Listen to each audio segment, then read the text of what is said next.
આપનું સ્વાગત છે. ખાસ આજે તમે અમારા દર્શકોને એ જણાવો કે કંફવા એ રોગ કયો છે, શું છે? કંફવાને આપણે પાર્કિન્સન્સ ડિઝીઝ કહેતા હોય છે, જેમાં હાથમાં એકદમ પીલ રોલિંગ ટ્રેમર, એટલે કે આપણે માળા ફેરવતા હોય એમ કોન્સ્ટન્ટ ધ્રુજારી આવે રાખે. પાછું નીંદર કરીએ એટલે બંધ થઈ જાય, પણ રેસ્ટિંગમાં આવે રાખે. મોઢાના જે એક્સપ્રેશન્સ હોય એ ખૂબ ઓછા થઈ જાય. હાથમાં પગમાં એકદમ કડક ફીલ થાય, લાકડા જેવું શરીર હોય એવું ફીલ થઈ જાય, અને થોડું બેલેન્સ વિખાઈ જાય, ચાલવામાં થોડી ઇન્સ્ટેબિલિટી થાય. તો આને આપણે કંફવા કે પાર્કિન્સન્સ ડિઝીઝ કહી શકીએ. અત્યારના સમયમાં કેવો રોગ જોવા મળે છે? અત્યારે ખૂબ પ્રમાણ વધી ગયું છે એવું દેખાય છે. 60 યર્સ પછી 100માંથી એક દર્દીને યુઝ્યુઅલી કંફવા હોતો હોય છે. ખાસ કરીને આ રોગ થવા માટેના કારણો કેને ગણી શકાય? ચોક્કસપણે તો આનું કોઈ કારણ નથી હોતું. રિસ્ક ફેક્ટર ઘણા હોય છે. એજ જે છે મુખ્યપણે એક મેજર રિસ્ક ફેક્ટર છે. અચ્છા, તો આ રોગ સાધ્ય છે કે અસાધ્ય છે? આ રોગ ક્યોરેબલ નથી, પણ એબ્સોલ્યુટલી મેનેજેબલ છે. અચ્છા, તો આ મેનેજ કઈ રીતે કરી શકાય? મેનેજમેન્ટમાં પહેલા તો અર્લી ડાયગ્નોસિસ, એટલે કે જેટલું વહેલું નિદાન થઈ શકે એ પછી યોગ્ય સારવાર. એમાં દવાઓ, કાળજી અને કસરત અને લાઇફસ્ટાઇલ મોડિફિકેશન આ ખૂબ મહત્વનું છે. અચ્છા, તો ટૂંકમાં એમના માટે આપણે સતત પ્રયત્નશીલ રહી અને આ રોગને નાથી નથી શકાતો પણ રોકી શકાય ખરો? એબ્સોલ્યુટલી. અચ્છા, તો આ રોગને રોકી રાખવા માટે ફિઝિયોથેરાપી કઈ ઉપયોગી થઈ શકે એમાં? આ રોગ માટે દવાની સાથે ખાલી કસરત જ એક લાઇન ઓફ ટ્રીટમેન્ટ હોય જે આમાં લાગુ પડે, કે જેમાં ઇફેક્ટિવ હોય. અને થેરેપીમાં ઘણા બધા થેરેપી હોય. તો ફિઝિયોથેરાપી એક પાર્ટ છે થેરેપીનો.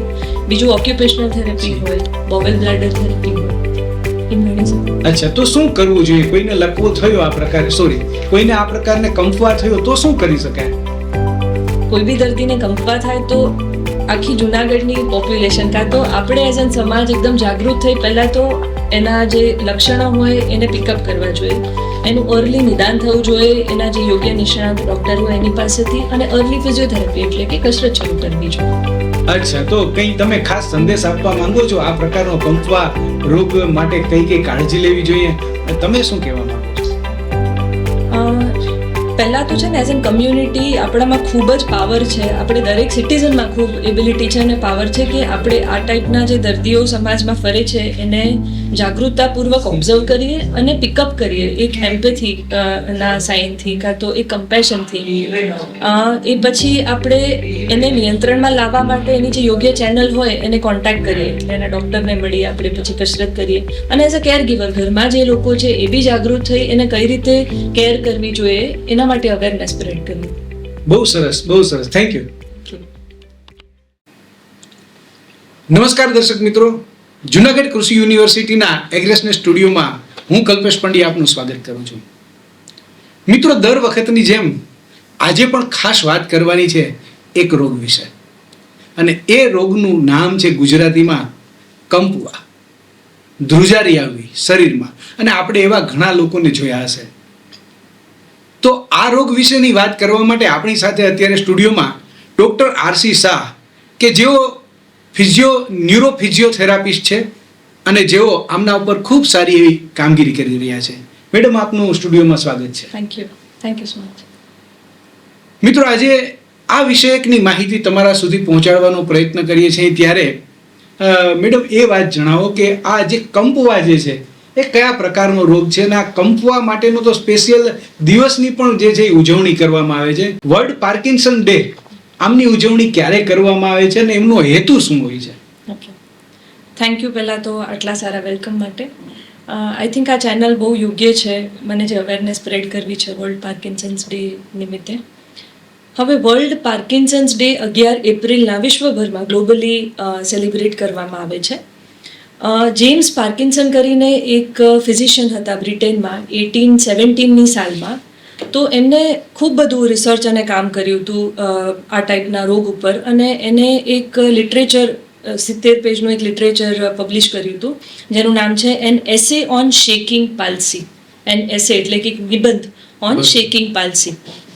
તો એ જે એસે છે પછી ખૂબ ફેમસ થયો, અને જેટલા બી અમારા ફિલ્ડમાં રિસર્ચર્સ હોય એ એને કોટ કરતા હોય.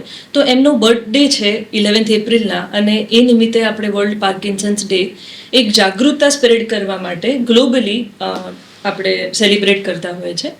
આ વર્ષની એની થીમ છે બ્રિજ ધ કેર ગેપ, એટલે બ્રિજ એટલે કે એક સેતુ છે જે આપણે એક ગેપ છે દર્દી વચ્ચે અને કેર ગીવર અમે જે આપીએ છીએ સારવાર એના વચ્ચે, તો એ ગેપને આપણે કઈ રીતે પૂરી શકીએ, તો એ આ વર્ષની થીમ છે. હવે તમે પૂછ્યું કે એનો હેતુ શું છે. વર્લ્ડ પાર્કિન્સન્સ ડે નો હેતુ ફર્સ્ટ તો એ છે કે આપણે અવેરનેસ સ્પ્રેડ કરી શકીએ ગમે એટલા માધ્યમથી, જેનાથી જાગૃતતા સ્પ્રેડ થાય અને આપણે એને અર્લી પિકઅપ કરી શકીએ. જેટલું વહેલું આપણે એના નિદાન તરફ જઈ શકીએ એટલી આમાં સારું રિઝલ્ટ મળતું હોય. સેકન્ડ, એનો સ્ટિગ્મા. ઘણા બધા દર્દીઓ અમારી પાસે આવે ઓપીડીની અંદર એમ કહેતા હોય કે મેડમ રિહેબ રૂમનો એક પ્રાઇવેટ એક્સેસ હોવો જોઈએ, જેથી કરી કોઈને જે પેલું રિસેપ્શન એરિયામાં ખબર ન પડે કે અમે આવ્યા છે સારવાર માટે, હે ને. તો એટલો બધો સ્ટિગ્મા છે અત્યારે સોસાયટીમાં કે કોઈને બી ફેમિલીમાં પાર્કિન્સોનિઝમ હોય તો એને જાણ ન કરવી હોય, તો એ સ્ટિગ્મા થોડો ઘટાડી શકીએ. કેર ગીવર પર ખૂબ બર્ડન આવે, જેના હસબન્ડને પાર્કિન્સોનિઝમ હોય કે વાઇફને હોય, તો એનું જે સ્પાઉસ હોય એને ખૂબ બર્ડન આવે કે આને કઈ રીતે ટ્રીટ કરવું, કોઈ બી ફંક્શનમાં જવાનું અવોઇડ કરતા હોય, તો એનું સ્ટિગ્મા જે છે ગ્લોબલી આપણે રિડ્યુસ કરી શકીએ. તો આ 2-3 મુખ્ય હેતુથી આપણે વર્લ્ડ પાર્કિન્સન્સ ડેને સેલિબ્રેટ કરતા હોય છે. મિત્રો, બહુ સરસ વાત કરી, અને ખાસ જે સેતુની વાત કરીએ ગમી કે આપણે ડૉક્ટર અને દર્દી વચ્ચેનો જે છે એ એક એવું માધ્યમ બનવું જોઈએ કે જે એકબીજાને રિસ્પોન્સ આપી શકે. બેને જે વાત કરી એ પ્રમાણે કે જે એમની વચ્ચે એ પ્રકારે માની લો કે વાત કરી કે આ સેતુના માધ્યમથી વધુમાં વધુ સારી રીતે આ રોગ જે છે એને નિયંત્રણમાં લાવી શકાય, એને સમજાવી શકાય, એની જાગૃતિ લાવી શકાય. આ સાથે તમે એ પણ જણાવો કે આ રોગ જે છે એને આપણે કઈ રીતે ઓળખી શકીએ, એના લક્ષણો કયા કયા જોવા મળે છે?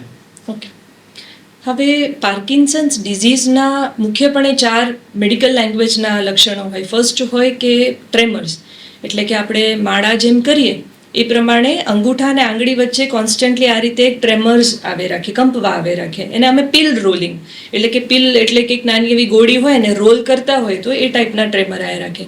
એ પાછા સૂઈ જાય એટલે ટ્રેમર બંધ થઈ જાય, તો એને આપણે રેસ્ટિંગ ટ્રેમર કહેતા હોય.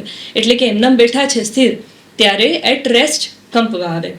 પછી બીજું હોય બ્રેડિકાઇનેઝિયા, એટલે કે મૂવમેન્ટ એટલી બધી ધીમી થઈ જાય, કોઈ બી રસોઈ બનાવતા હોય કે વાસણ ધોતા હોય તો એ જે મૂવમેન્ટ હોય, ચાલવાની જે મૂવમેન્ટ હોય, એટલે શારીરિક જે બી ફિઝિકલ મૂવમેન્ટ હોય એ સ્લો થઈ જાય, તો એને બ્રેડિકાઇનેઝિયા કહીએ. બીજું હોય પોસ્ચરલ ઇન્સ્ટેબિલિટી, દર્દી એકદમ અનસ્ટેબલ થઈ જાય, બેલેન્સમાં તકલીફ આવવા માંડે, ચાલતા ચાલતા ટર્ન થવામાં તકલીફ આવવા માંડે, પડવાની કમ્પ્લેન બહુ ખૂબ વધી જાય, તો એ પોસ્ચરલ ઇન્સ્ટેબિલિટી હોય. અને ચોથું હોય રિજિડિટી, એટલે શરીર એકદમ કડક થઈ જાય એવું ફીલ થાય, લાકડા જેવું ફીલ થાય, બંને પગ એકદમ કઠણ હોય એવું ફીલ થાય. તો આ 4 મુખ્યપણે એના લક્ષણો હોય છે. હવે આપ કહો કે દર્દી અમારા પાસે કઈ સ્ટેજમાં આવે, તો દરેક દર્દી મેડિકલ ટેક્સ્ટબુકના પ્રમાણે ક્યારેય પ્રેઝન્ટ ન થતું હોય. મેજર કોઈક એક લાઈફ એક્ઝામ્પલ હું તમને આપું તો એક પેશન્ટ આવ્યું, એમને કીધું કે મેડમ હું ચેક સાઇન કરું છું ને તો એ બાઉન્સ થાય છે દર વખતે, મારી સિગ્નેચર મેચ જ નથી થતી. તો એનો પહેલો લેટર જે હોય સિગ્નેચરમાં એ ખૂબ મોટો હોય, પછી ધીમે ધીમે નાના રાઇટિંગ થતા જતા હોય. તો આ એક કમ્પ્લેન હોય. બીજી કમ્પ્લેન હોય કે બહુ મોટા અવાજે બોલતા હોય પણ ગ્રેજ્યુઅલી અવાજ ખૂબ નાનો થતો જતો હોય, 2-3 વાર તમારે પૂછવું પડે ત્યારે તમને સમજાય. તો આ થઈ સ્પીચ ડિફિકલ્ટી. અમુક દર્દી એવા સ્ટેજે આવે કે ગઈકાલ સુધી કઈ જ ઇશ્યુ નહોતો, બધું જમી લેતા હતા, સડનલી આજે મોર્નિંગથી ગળવામાં તકલીફ થવા માંડી. પાણી ગળે તો જ ઉતરાઈ જાય, બાકી બધું ગળી શકે છે. તો એ થઈ સ્વોલોઈંગ ડિફિકલ્ટી. આ લેવલે બી ઘણા દર્દી આવતા હોય. અમુક દર્દીઓ નીંદર નથી આવતી 3, 6, 8 મહિનાથી, રાત્રે ઊંઘવા જાય એટલે ઊંઘ જ ના આવે, અમુક આભાસ થઈ રાખે. તો આવા કેસીસ પ્રેઝન્ટ થતા હોય. બીજા લક્ષણો હોય જેમ કે યુરિનરી અર્જન્સી, પેશાબ રોકવામાં તકલીફ થવા માંડે. મોસ્ટ કોમન ફીચર જે હોય ને એ માસ્ક જેવો ફેસ હોય, એકદમ હું આમ જ બેસી રહું, કોઈ જ એક્સપ્રેશન ના દેખાય મારા ફેસ પર. એ એક કાર્ડિનલ ફીચર હોય પાર્કિન્સોનિઝમનો. અને તમે સમાજમાં જાઓ ને તો એ લોકોને એમ લાગે કે આ માણસ બહુ એરોગન્ટ થઈ ગયા છે, કંઈ એક્સપ્રેસ નથી કરતા, ખુશી નથી વ્યક્ત કરતા, એકદમ સ્ટોન જેવા થઈ ગયા છે, હે ને. તો આ ટાઈપના પ્રેઝન્ટેશન્સ મુખ્યપણે અમે ઓપીડીમાં જોતા હોય. બહુ સરસ વાત કરી. મિત્રો, આપણે ક્યાંક ને ક્યાંક આ બાબતોથી અવગત હતા જ. એમ જ્યારે ડૉક્ટર મેડમે આપણને વાત કરી ત્યારે આપણને થયું કે નહીં, ફલાણી વ્યક્તિને આવું કંઈક જોવા મળે છે. તો આ એક પ્રકારનો આ કંપવા રોગ છે ને આ એમના લક્ષણો છે. ખાસ કરીને જ્યારે લક્ષણોની વાત કરી ત્યારે બેન એક વાત એવી પણ તમને કરી લઈએ કે તમે એ વાત કરી કે રાત્રે સૂતી વખતે આ ધ્રુજારીને ઓટોમેટિકલી બંધ થઈ જતી હોય છે. અને મૂવમેન્ટ કોઈ કરવાની હોય, માની લો કે કોઈનો હાથ જે છે ધ્રુજતો હોય, પણ એ કોઈ વસ્તુ પકડે ત્યારે વધારે ધ્રુજતા હોય છે. કોઈ વસ્તુ હાથમાં લીધી પછી નોર્મલી એ એમ ન હોય છે, પણ કોઈ વસ્તુને પકડે છે. માની લો કે આપણે જુનાગઢમાં રહીએ તો અહીંયા ચા માણસ પીતા હોય, તો જે રકાબીની અંદર જે ચા પીતા હોય, તો જ્યારે હાથ જે છે એ ધ્રુજતો ન હોય, પણ જ્યારે કોઈ વસ્તુ પકડે છે પછી એની જે એનું લેવલ જે છે એ વધતું જાય છે. તો એ બધું શું હોય છે? એ આમનું જ પેલું ઓલું હોય છે કે એમનો કોઈ ભાગ છે એમાં? ખૂબ સારો ક્વેશ્ચન છે આ. ટ્રેમર્સ એટલે કે કંપવા જે હોય ઘણા બધા પ્રકારના હોય. જી જી. જે ટિપિકલ પાર્કિન્સન્સ ડિઝીઝ છે એમાં એક ટિપિકલ પ્રકારનો કંપવા હોય જેને કહેવાય રેસ્ટિંગ, એટલે બેઠા હોય ત્યારે જ કંપવા થાય, પછી કંઈ પકડવા જાય તો ત્યારે કંપમાં ઓછો થઈને બંધ થઈ જાય. બરોબર. આપ જે કહો છો ને એ બીજા ટાઈપના કંપવા હોય, જેમ કે ઇન્ટેન્શન ટ્રેમર, કંઈ કરવા જાય ત્યારે કંપવા થાય. એક્શન ટ્રેમર, કોઈ વસ્તુ પકડે ત્યારે કંપવા થાય. સેનાઇલ ટ્રેમર એટલે કે એજ જ્યારે વધતી હોય ત્યારે ખાલી આ રીતે નાની નાની ધ્રુજારી આવે ઉંમરના હિસાબે. તો એ અલગ અલગ ટાઈપના કંપવા હોય, પણ આમાં તો જ્યારે બેઠા હોય રેસ્ટિંગમાં ત્યારે જ ટ્રેમર આવે. ઓકે.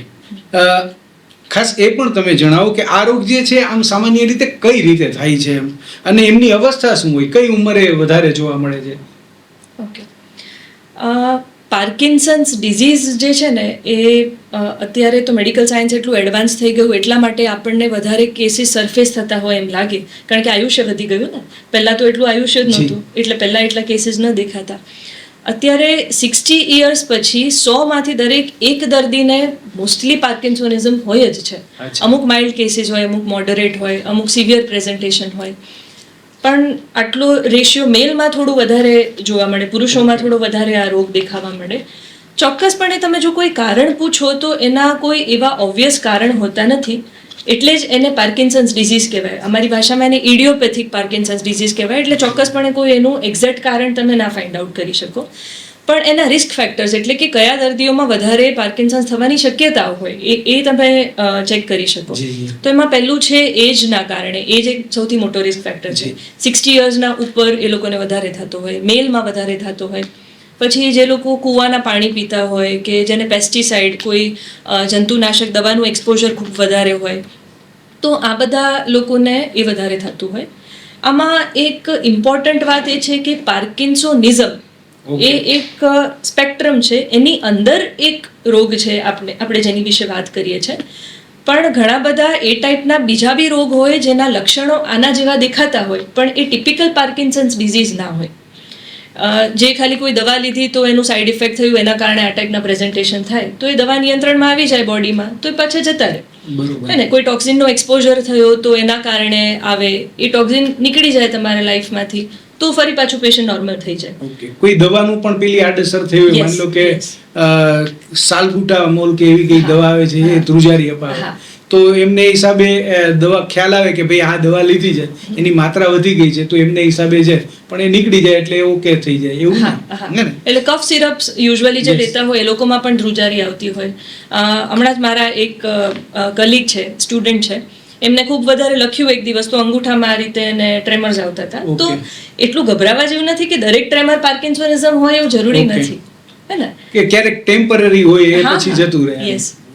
આ ઉપરાંત એ પણ તમે જણાવો, તમે જે આ વાત કરી કે ઉંમર છે, ખાસ વાત કરી કે પુરુષોમાં આ પ્રકારનો રોગ જોવા મળે છે, તો એવું બની શકે કે આમની અંદર ક્યાંય ને ક્યાંય વ્યસન જે છે પણ થોડું ઘણું જવાબદાર બને? તમાકુ છે, બીડી છે, શરાબ છે, આવી કોઈ પણ વસ્તુ પણ આમના માટે બની શકે કંઈ જવાબદાર? ઓકે. આનો કોઈ ડાયરેક્ટ એવિડન્સ તો લિટરેચરમાં કોઈ જગ્યાએ નથી કે જે દર્દીઓ સ્મોકિંગ કરતા હોય, આલ્કોહોલ કરતા હોય અને પાર્કિન્સોનિઝમ થાય, એવું કોઈ ડાયરેક્ટ એવિડન્સ મેં નથી વાંચ્યું. પણ ઇનડાયરેક્ટ એવિડન્સ આપણે કહી શકીએ કે આલ્કોહોલ લેતા હોય તો આલ્કોહોલ ઓછી પ્રમાણમાં જ્યારે શરીરમાં થઈ જાય, કાં તો એને વિડ્રોઅલ બંધ કરવાની આપણે તૈયારી કરતા હોય, તો ત્યારે ઘણા બધા લક્ષણો બહાર સરફેસ થતા હોય જે પાર્કિન્સોનિઝમ જેવા દેખાય, પણ એના કારણે ચોક્કસપણે પાર્કિન્સોનિઝમ થાય એવું તમે ન કહી શકો. આ મેજરલી એક જેનેટિક અને ઇનહેરિટેડ ડિસઓર્ડર થોડો વધારે છે, કોઈક ઓબ્વિયસ કારણોના લીધે થાય એના કરતા. બરોબર. તો ખરા અર્થમાં શું આ રોગ જે છે એને આપણે નિયંત્રણમાં લાવી શકીએ? અને જો નિયંત્રણમાં લાવવું હોય તો આ પ્રકારનો રોગ માની લો કે કોઈ વ્યક્તિને થયું છે, એમને થાય કે ભાઈ મને એવું કંઈક થયું છે, તો સૌથી પહેલા એને કયા ડૉક્ટરની મુલાકાત લેવી જોઈએ, કોને મળવું જોઈએ? અને પછી કઈ રીતે એમને આગળ વધવું જોઈએ એ વિશેની પણ થોડી વાત કરો. ઓકે. જ્યારે પણ કોઈ દર્દી પાર્કિન્સન્સ ડિઝીઝનું સમાજમાં ફરે છે તો I think as a citizen એ આપણી સૌથી પહેલી રિસ્પોન્સિબિલિટી છે, ફરજ છે કે આપણે જાગૃત રહીએ, આંખો એકદમ ખુલ્લી રાખી માઇન્ડફુલી દરેક વસ્તુઓને ઓબ્ઝર્વ કરીએ, જેથી કરી મારા પેરેન્ટ્સ હોય કે આપના સગાવાલા હોય એમાં આપણે જલ્દી કોઈ રોગ છે એને નિદાન કરી શકીએ. એટલે સૌથી ફર્સ્ટ છે અવેરનેસ સમાજની અંદર.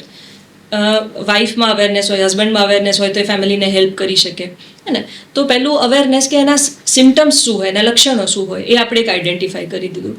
હવે આપને ખબર પડી ગઈ કે આ મૂળભૂત લક્ષણો છે જે મોટાર સિમ્ટમ હોય, એટલે કે હાથમાં કંપવા આવે, શરીરમાં ઇન્સ્ટેબિલિટી થઈ જાય, પડવાની હિસ્ટ્રી ખૂબ વધારે વધી જાય, મોઢું એકદમ માસ્ક જેવું થઈ જાય, આ એના કાર્ડિનલ ફીચર થયા. બીજા બધા ફીચર થાય કે પેશાબમાં એકદમ અર્જન્સી થઈ જાય છે, પેશાબ રોકાતો નથી, પછી નીંદર નથી આવતી. સ્મેલનો ખૂબ એક બહુ ઇમ્પોર્ટન્ટ ફેક્ટર છે. ઘણા દર્દીઓ એવા આવે એનોસોમિયા, એટલે કે સ્મેલ નથી આવતી, ત્યાંથી પ્રેઝન્ટેશન શરૂ થાય. સૌથી અર્લી લક્ષણ કહી શકીએ આપણે પાર્કિન્સોનિઝમનો. તો એ કેટલો ડિફિકલ્ટ વાત કહેવાય. અહીંયા કોઈ વસ્તુ સળગતી હોય તો તમે એને આઈડેન્ટિફાઈ ન કરી શકતો તો એ સેફટી હેઝાર્ડ કહેવાય. તો ત્યાંથી બી ઘણા દર્દી પ્રેઝન્ટ થતા હોય. તો આપણે પહેલાં જાગૃતતા લઈને આઈડેન્ટિફાઈ કરીએ કે કયો રોગ છે. એ પછી જે એના મુખ્યપણે નિષ્ણાત ડૉક્ટર હોય એને ન્યુરોફિઝિશિયન કહેવાય. જે તે દર્દી તમે આઈડેન્ટિફાઈ કર્યું એને ન્યુરોફિઝિશિયન પાસે લઈ જવા જોઈએ. એમાં એક આગળ લેવલ હોય એને મૂવમેન્ટ ડિસઓર્ડર સ્પેશિયાલિસ્ટ કહેવાય. જે લોકો MBBS કરી, MD મેડિસિન કરી, DM ન્યુરોલોજી કરી, એના પછી માત્ર ને માત્ર આ ટાઈપના કંપવાને એ રિલેટેડ કેસીસ જોતા હોય, એમાં એ લોકોનું સ્પેશિયલાઇઝેશન હોય. તો એ મૂવમેન્ટ ડિસઓર્ડર સ્પેશિયાલિસ્ટ પાસે પણ તમે લઈ જઈ શકો. એ પહેલાં નક્કી કરે કે આ પાર્કિન્સન્સ ડિઝીઝ છે કે આ પાર્કિન્સોનિઝમ છે, એટલે કે આમાં કોઈ રિવર્સિબલ ફેક્ટર છે જેનાથી આ રિવર્સ થઈ શકે કે ન થઈ શકે, ખાલી પાર્કિન્સન્સ ડિઝીઝ છે એ નક્કી કરે. એટલે એનું નિદાન કરે. નિદાન કર્યા પછી એની જે યોગ્ય દવા હોય એ શરૂ કરે, જે છે ડોપામિન આપણે શરીરમાં લઈ આવવાનું હોય ગમે રીતે. તો એ એમનો એક્સપર્ટીઝ આપીને એ દવા શરૂ કરે અને પછી થેરેપીમાં એ દર્દીને રેફર કરે. હવે થેરેપીમાં પણ ઘણા બધા પ્રકાર હોય. ફિઝિયોથેરેપી, ન્યુરો ફિઝિયોથેરેપી એનો મુખ્ય પ્રકાર કહેવાય. પછી હોય ઓક્યુપેશનલ થેરેપી, એટલે કે જે દર્દી તમને સપોઝ કંપવા થાય અને તમે અહીંયા સ્ટુડિયો પર ના આવી શકો તો ઓક્યુપેશનલ થેરેપિસ્ટ હોય એ તમને સક્ષમ કરે કસરત દ્વારા, જેથી કરી તમે પાછા સ્ટુડિયો પર આવી શકો, હે ને. કોઈક એક દર્દી એવા હોય જેને પેશાબમાં અર્જન્સી છે તો એની બોવેલ બ્લેડર ટ્રેનિંગ આવે, પેશાબ અને સંડાસની ટ્રેનિંગ આવે, તો એના એક અલગ ન્યુરો ફિઝિયોથેરેપિસ્ટ હોય જે સ્પેશિયલી એનું જ કામ કરતા હોય. પછી આવે વોકેશનલ ટ્રેનિંગ. કોઈ દર્દી કામે નથી જઈ શકતા પાર્કિન્સોનિઝમના કારણે, તો એના કામમાં શું મોડિફિકેશન કરી શકીએ આપણે, એને કઈ રીતે ફરી પાછા સક્ષમ બનાવી શકીએ જેથી એ કામે જઈ શકે, તો એ ટાઈપની થેરેપી આવે. બીજું આવે સ્વોલોઈંગ થેરેપી, એટલે કે ગળવાની ક્ષમતામાં ડિસ્ટર્બન્સીસ આવી જાય તો એ સ્પીચ લેંગ્વેજ અને સ્વોલોઈંગ થેરેપિસ્ટ હોય એ એમનો મુખ્ય રોલ હોય. તો આ રીતે ઘણી બધી થેરેપી આપણે ભેગી કરી અને પછી દર્દીને ઇન્ડિપેન્ડન્ટ કરી શકીએ. બહુ સરસ વાત કરી રહ્યા છો તમે. પહેલા તો આપણે દર્શકો એક વસ્તુ કે આ પ્રકારે કંઈ એવું લાગે તો ન્યુરો ફિઝિશિયનને આપણે મળવું જોઈએ. અને ન્યુરો ફિઝિશિયન જે છે એ તમને યોગ્ય દવા આપશે, તમારો આ રોગ જે છે એના લક્ષણો તપાસી અને સારું થવાની વાત પછી પણ વધારે સારું કઈ રીતે થઈ શકે એમના માટેની દવાની સાથે સાથે તમને કસરતોનું પણ સૂચવશે, જેને આપણે ફિઝિયોથેરાપી કહીએ છીએ. અને ન્યુરો ફિઝિયોથેરાપી જે છે એ કરવામાં આવતી હોય છે. મેડમ, તમે બહુ સારી વાત કરી. આ બધી બાબતો જોતા તો એવું લાગે કે જે આપણને એવું લાગતું હતું કે બહુ સામાન્ય રોગ છે કંપવા, પણ આ તો મારો ખરા અર્થમાં ધ્રુજાવી દે એવો રોગ છે. તો મિત્રો, આ પ્રકારનો રોગ જો કોઈને થયો હોય અને તમારા પણ ધ્યાનમાં હોય તો એને તમે સૂચવી શકો છો કે તમે પહેલા ન્યુરો ફિઝિશિયનને મળો અને માહિતી મેળવો. મેડમ, આ ઉપરાંત એ જણાવો કે આ વાત તો હવે મને વધારે ગંભીર લાગી. તો ખરા અર્થમાં કોઈ પરિવારના સભ્યને આ પ્રકારે કંપવા થયો છે તો પરિવારના સભ્યોએ કઈ રીતે જાળવણી રાખવી જોઈએ વ્યક્તિની? આ ઉપરાંત સમાજની અંદર પણ ઘણા લોકો આ લોકોને હાસ્યાસ્પદ ગણતા હોય છે. તો આવી પરિસ્થિતિ જ્યારે કોઈની થતી હોય ત્યારે સમાજે કયા પ્રકારે એમની સાથે વર્તવું જોઈએ એના વિશે પણ થોડી વાત કરો. પહેલું તો છે ને એક સાચી અવેરનેસ સ્પ્રેડ કરવાની જરૂર છે, નહીં કે આ રોગ મટી જાય એવો એ રીતે આપણે ક્યાંય હાઇલાઇટ ન કરવું જોઈએ. આ રોગ મેનેજેબલ છે પણ ક્યોરેબલ નથી. એટલે તમે એને નાબૂદ ના કરી શકો, પણ તમે એને ચોક્કસપણે નિયંત્રણમાં લાવી શકો. એ એક રાઈટ ઇન્ફોર્મેશન આપણે સ્પ્રેડ કરવી જોઈએ. સેકન્ડ, સમાજમાં શું જાગૃતતા હોવી જોઈએ. ઘણા દર્દીઓ એવા હોય કે જે સોશિયલ ઇવેન્ટ્સ કે ગેધરિંગમાં જવાનું ટાળતા હોય, કારણ કે એ લોકોને બેલેન્સમાં ઇસ્યુ આવતો હોય. એમને એમ લાગતું હોય કે હું એક બર્ડન છું આખી સોસાયટી ઉપર, હું ચાલી નહીં શકું ઇન્ડિપેન્ડન્ટલી, પડી જઈશ તો ક્યાંક, હે ને, ગળવામાં તકલીફ થાય, ખૂબ વાર લાગે, અહીંયા ટિશ્યુઝ રાખવા પડે, પછી તમે એને ફીડ કરો. તો એ બધા રિલેટેડ જે સ્ટિગ્મા છે એ સોસાયટીમાં છે, અને એના કારણે દર્દી યુઝ્યુઅલી બહાર ના નીકળતા હોય. હવે જે દર્દી બહાર ના નીકળતું હોય અને ઘરમાં જ રહેતું હોય, એની સાયકોલોજીકલ સ્ટેટ બી ડિટીરોરેટ થાય, ખરાબ થતી જાય. તો એ એક મુખ્ય કન્સર્ન હોય, અને એના કારણે આખા પરિવારને ખૂબ વધારે બર્ડન લાગે. એટલે જો આપણે એક રાઇટ અવેરનેસ સેટ કરીએ, સોસાયટીની અંદર એ ટાઈપના ઇવેન્ટ્સ ઓર્ગેનાઇઝ કરીએ જે પાર્કિન્સન્સ ડિઝીઝ ફ્રેન્ડલી હોય. એટલે આપનો સ્ટુડિયો જે છે એ વ્હીલચેર એક્સેસિબલ છે, ને દરેક દર્દી કોઈ બી હોય આવી શકે. તો વધારે ને વધારે આ ટાઈપની જગ્યાઓમાં આપણે એમને ઇન્ક્લુઝિવ ફીલ કરાવી શકીએ. નેક્સ્ટ, મેં આપને જે કીધું કે માસ્ક જેવો ફેસ થઈ જાય, એટલે હું આપની સાથે વાત કરું ને કંઈ એક્સપ્રેશન જ ના આપું, તો તમે મારા માટે એક પરસેપ્શન લઈને ઘરે જાઓ કે મેડમ તો બોલતા જ નથી, હે ને, કાં એ સ્માઇલ જ નથી કરતા, એટલે ખૂબ વધારે એરોગન્ટ હશે. પણ એવું નથી. પાર્કિન્સન્સના દર્દી જે હોય એમને એક્સપ્રેસ તો કરવું હોય, પણ એમના ફેસ પર કોઈ એક્સપ્રેશન દેખાઈ ના શકતા, લાવી ના શકતા હોય, ને. તો આપણે એના માટે ખૂબ વધારે સેન્સિટિવ રહેવું, અને ઇમોશનલ એક્સચેન્જ જે હોય આપણું કોન્વર્ઝેશનમાં એ તો ચાલુ જ રાખવું જોઈએ એમની સાથે. અને એક સોસાયટીમાં ઇન્ક્લુઝિવિટી, એટલે એમને કઈ રીતે આપણે એનો એક પાર્ટ બનાવી શકીએ, એમને બહુ વધારે એક્સક્લુડેડ ના ફીલ કરીએ, એ થોડું કન્સિડર કરવું જોઈએ. બહુ સરસ વાત કરી. મિત્રો, આવા કોઈ પણ વ્યક્તિને આપણે જોઈએ તો એમની સાથે સહાનુભૂતિ દર્શાવવી જોઈએ. પરિવારના સભ્યો માટે એ બર્ડન ન બનવા જોઈએ. એક પોતાના પરિવારનો હિસ્સો સમજી અને વ્યવસ્થિત રીતે એમને હિંમત આપવાની છે, અને ત્યારે જ એ વ્યક્તિ જે છે એ સારી રીતે આમની નિયંત્રણમાં આવી શકશે. મેડમે વાત કરી કે આમને આપણે આ રોગ સાધ્ય નથી, પરંતુ નિયંત્રણમાં લાવી શકીએ, કાયમી રહેવાનો છે એ પાકું છે. તો ત્યારે એ વ્યક્તિને સહાનુભૂતિ મળી રહે એવો પ્રયત્ન પરિવારના સભ્યોએ સાથે સાથે સમાજે પણ કરવો જોઈએ. આવો ભયંકર આ રોગ છે મેડમ, તો એમના વિશે ઘણી બધી માહિતી તમે આપી, જાગૃતિ વિશેની પણ તમે વાત કરી, એના લક્ષણો પણ બતાવ્યા. આવનાર ભવિષ્યમાં આ રોગ જે છે એમના માટે શું કરી શકાય, અને લાસ્ટમાં સાથે સાથે તમે અમારા દર્શકોને શું આજના દિવસ માટે ખાસ સંદેશો આપવા માંગો છો એ પણ કહો. હવે સૌથી પહેલું તો છે ને, અત્યારે જે ટ્રેન્ડ છે એમાં ઘણા બધા અર્લી ઓનસેટ પાર્કિન્સન્સ ડિઝીઝ, એટલે કે પહેલાં આપણે જે ચોપડીઓમાં જોતા એ 60 વર્ષની ઉપર ક્રોસ કરે ને ત્યારે જ પાર્કિન્સન્સના લક્ષણો દેખાતા. હમણાં લાસ્ટ 1 વર્ષમાં લગભગ 8-10 દર્દી એવા જોયા કે જે 42 વર્ષ, 45 વર્ષ, ફિમેલ, આવા દર્દીઓમાં બહુ અર્લી એજમાં આના લક્ષણો થોડા દેખાય છે, ને. તો એ એક જાગૃતતા થોડી સ્પ્રેડ કરવી જોઈએ કે અર્લી એજમાં પણ પાર્કિન્સન્સ થઈ શકે, અને એમાં ખૂબ જ વધારે ઇમ્પોર્ટન્ટ હોય કે આપણે એનું નિદાન જેટલું જલ્દી થઈ શકે એટલું કરી શકીએ, જેથી પેશન્ટ ડિસેબલ ના થઈ જાય કે વ્હીલચેર બાઉન્ડ ના થઈ જાય. નેક્સ્ટ એક વાત હું શેર કરવા માંગી છે કે અત્યારે એટલા બધા એવિડન્સીસ થઈ ગયા છે. ફિઝિયોથેરેપીમાં જ એક એનો સ્પેશિયલ પ્રોગ્રામ આવે જેને આપણે કહીએ LSVT BIG, એટલે કે લી સિલ્વરમેન્સ વોઇસ ટ્રીટમેન્ટ BIG અને લાઉડ. તો આ જે પ્રોગ્રામ છે એ જનરલ જે ન્યુરોફિઝિયોથેરેપી હોય એ ટાઈપનો ન હોય, જેમાં ખાલી હાથ પગની તમે કસરત કરતા હો એવી રીતનો પ્રોગ્રામ ના હોય. આ સ્પેશિયલ પ્રોગ્રામ હોય જે માત્ર ને માત્ર પાર્કિન્સન્સ ડિઝીઝના દર્દીઓ માટે આખો ક્યુરેટ થયો હોય. એ 4 અઠવાડિયાનો પ્રોગ્રામ હોય, અને એ એક એક્સપિરિયન્સ ન્યુરોફિઝિયોથેરેપિસ્ટ જ એને ડિલિવર કરી શકે.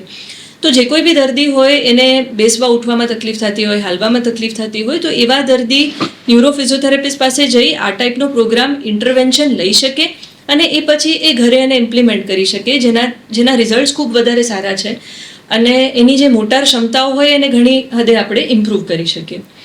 સેકન્ડ, આનો જે એક બીજો આધુનિક પ્રોગ્રામ છે એને કહેવાય Parkinson's wellness recovery programme. PWRP કરીને એક પ્રોગ્રામ હોય. એના પણ ખૂબ સારા એવિડન્સીસ છે એઝ પર લિટરેચર, જે આ ટાઈપના દર્દીઓને મોટાર લક્ષણો એટલે બેલેન્સમાં જે લક્ષણો હોય, ઓવરઓલ જે ક્વોલિટી થોડી ખરાબ થઈ ગઈ હોય, કેર ગીવર જે એનું ધ્યાન રાખતા હોય એમને કઈ રીતે માહિતી આપવી, એજ્યુકેટ કરવું, એના પર થોડું વધારે ફોકસ કરતું હોય. તો આ જે પ્રોગ્રામ છે એના ખૂબ સારા એવિડન્સીસ છે. અને જુનાગઢમાં ઘણા બધા એ ટાઈપના ઓર્ગેનાઇઝેશન્સ હવે આવી રહ્યા છે જે ડેડિકેટેડલી ખાલી પાર્કિન્સોનિઝમ માટે જ કામ કરતા હોય છે. જી ને દર્શક મિત્રો, ખૂબ સરસ મજાની વાત કરી. 11મી એપ્રિલને ખાસ કંપવા દિવસ તરીકે ઉજવણી આખું વિશ્વ કરી રહ્યું છે. ત્યારે એમના વિશે જાગૃતિ લાવવી, એમની ઓળખ થયા પછી તાત્કાલિક યોગ્ય જગ્યા ઉપર નિદાન કરાવવું, એમની સાથે સાથે નિદાન દવાની સાથે સાથે ફિઝિયોથેરાપી કરવાનું ડૉક્ટર કહે તો એ પણ કરાવવું. જે વ્યક્તિને આ રોગ થયો છે એમના પ્રત્યે સહાનુભૂતિ દર્શાવવી.